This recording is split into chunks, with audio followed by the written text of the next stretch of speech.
নমস্কার বন্ধুরা, কেমন আছেন সবাই? পাপিয়াস কিউলিনারি আর্টে সবাইকে স্বাগতম। আজকে আমি বাঁধাকপির পাকোড়া বানাবো। আসলে বাঁধাকপি তো শীতের দিনের সবজি, তবে এখন সব সময়ই পাওয়া যায়।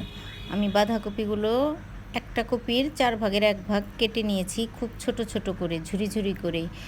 এবার এইটাকে নুন দিয়ে মেখে রেখে দেব আধা ঘন্টার জন্য। দেখুন বন্ধুরা, নুন দিয়ে মেখে রাখার পরে অনেকটাই কমে গিয়েছে আর অনেকটা জল বেরিয়েছে। এবার এই জলগুলো আমি ফেলে দিয়েছি।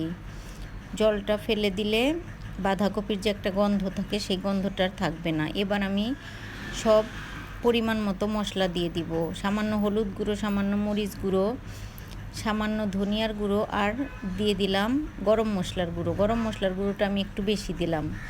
স্বাদ মতো লবণ আর চালের গুঁড়া এবং বেসন। আসলে এই বাঁধাকপির পাকোড়ায় পরিমাণটা বলার কোনো দরকার হয় না, কারণ যেটুকু বাঁধাকপিটা মাখাতে আমার বেসন আর চালের গুঁড়া লাগবে, আমি ঠিক সেইটুকুই দিয়েছি। আমি চালের গুঁড়াটা একটু বেশি দিয়েছি, বেসনটা অল্প দিয়েছি। এবার মেখে আমি রেখে দিব। তারপর আমি তেলটা দিয়ে দিব চুলায়। তেলটা গরম হয়ে গেছে, এবার পাকোড়াগুলো ভেজে নিব। আসলে শীতের দিনে তো আমরা ফুলকপি বাঁধাকপির পাকোড়া খাই, কিন্তু গরমের দিনেও মাঝে মাঝে খেতে ইচ্ছে করে, ভালোও লাগে।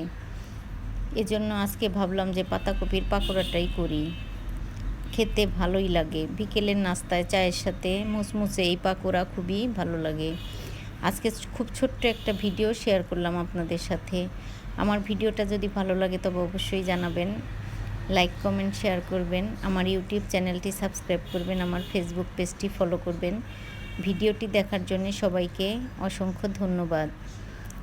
পাকোড়াগুলো কিছু কিছু হয়ে গেছে, আর কিছু কিছু এখনও আর একটু ভাজা হবে। এভাবে করে আমি সবগুলো পাকোড়াই ভেজে নিয়েছি।